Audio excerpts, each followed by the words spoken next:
Hi everyone, welcome to Things Lucy Reads. I'm Luce and this is a We Are Okay reading vlog and my leg of the We Are Okay blog tour. We Are Okay was written by Nina LaCour and it was published in February of 2017, but earlier this month it was released by an Australian press for the first time, and that press is UQP. UQP has teamed up with the group AusYA bloggers to run a blog tour, and this is my leg of it. In the description bar you will find a link to the official AusYA bloggers post about this tour with the schedule and all of the links to everyone's blogs. This review is one of two that is going up today, and I will specifically link the other one that also went up today. So this book originally came out in February 2017 and I bought it not long after that, but I've kind of been putting off reading this until now.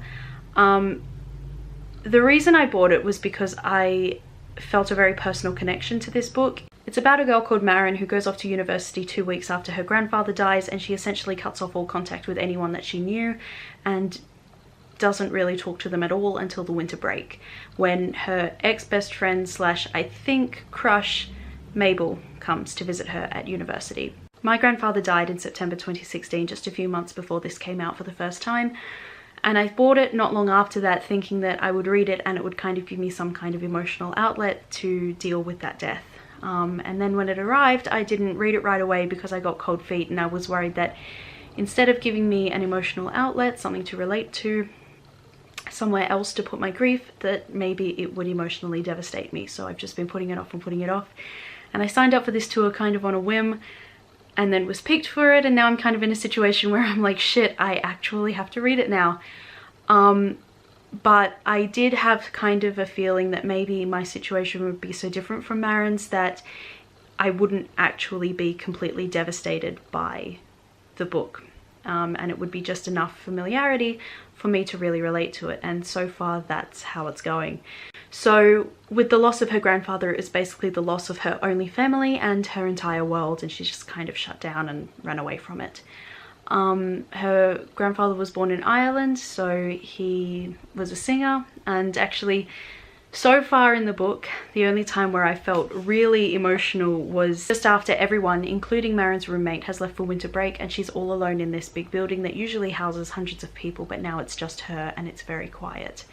And there's a line like, "Maybe I would hear him sing again if all else went quiet."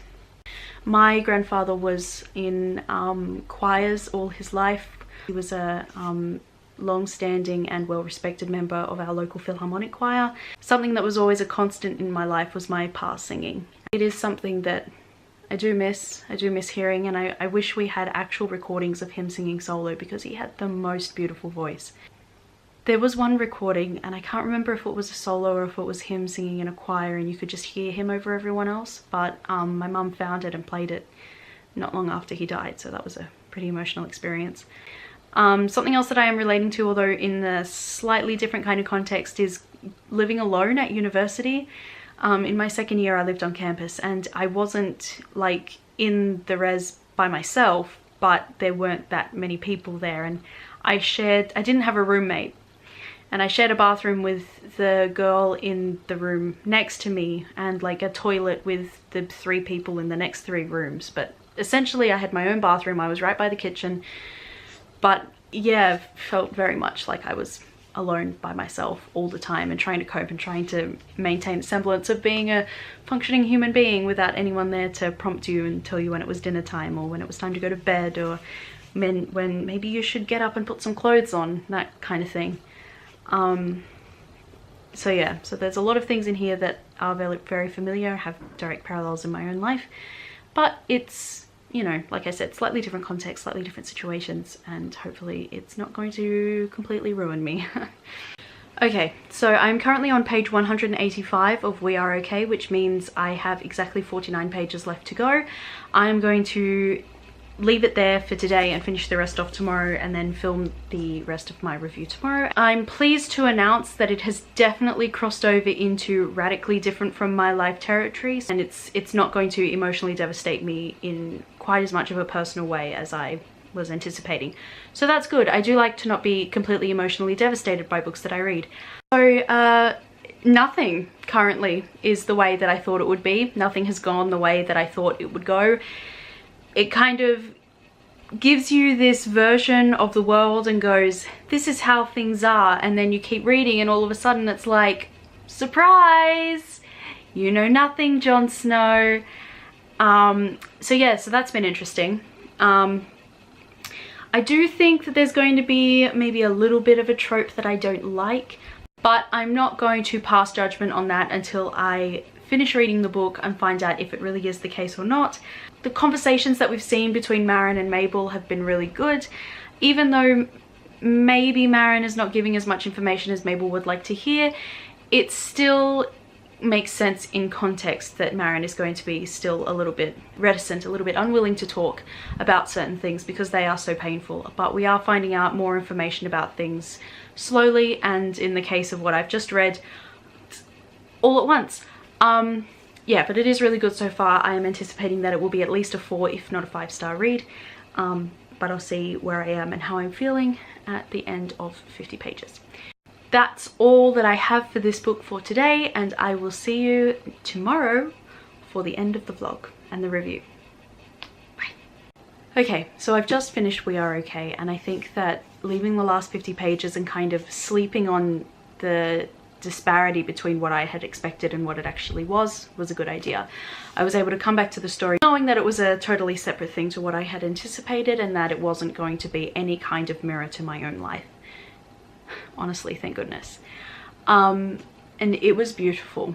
There were so many things that I enjoyed about it, and one of the things that I think I enjoyed the most was the fact that everyone gave Maren the space she needed.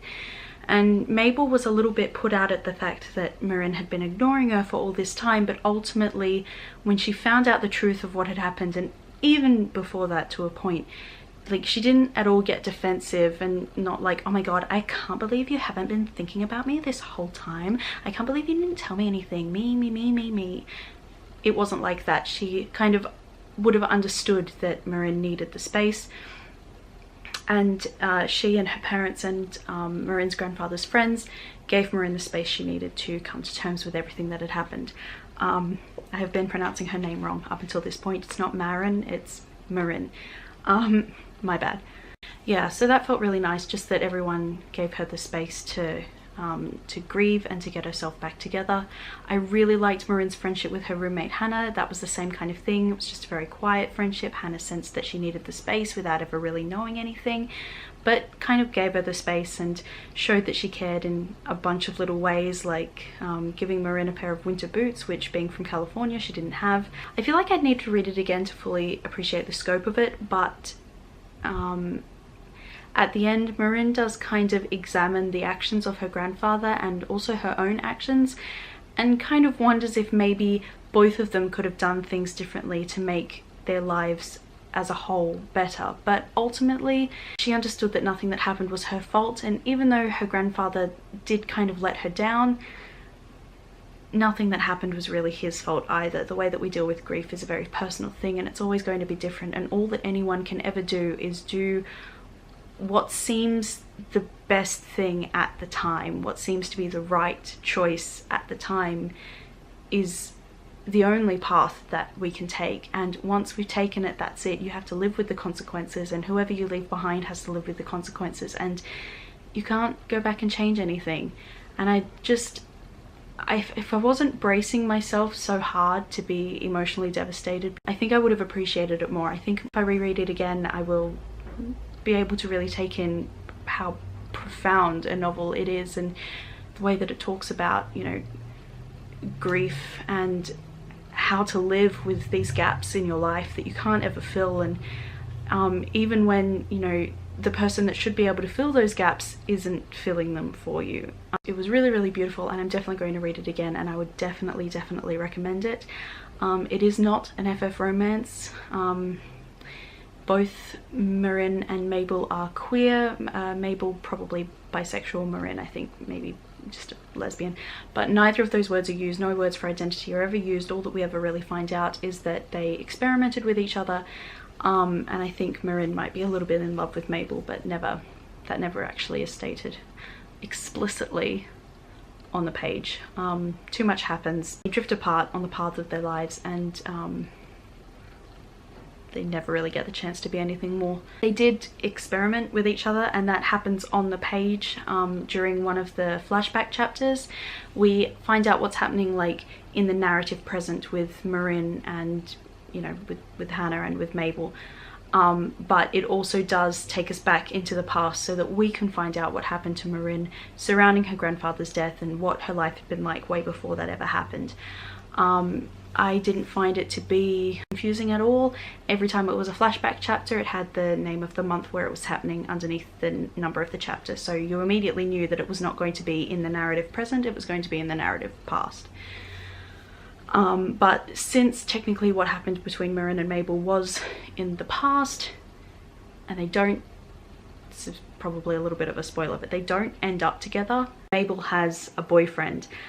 And actually that was the thing that I was concerned about. I was concerned that maybe they were going to get back together and then that would make it cheating on Mabel's boyfriend, but that didn't happen, so I'm really happy about that. So that makes it automatically not an FF romance. Absolutely loved it. I've given it 5 stars, and I just already can't wait to read this again because it was just so wonderful. Huge thank you to UQP and OzYA bloggers for selecting me for this tour. I've really enjoyed it, and thank you so much for this opportunity. I hope you enjoyed this vlog and this review. Thank you so much for watching. If you've read this book, please feel free to comment down below and tell me what you thought of it. Otherwise, I will see you in my next video. Bye.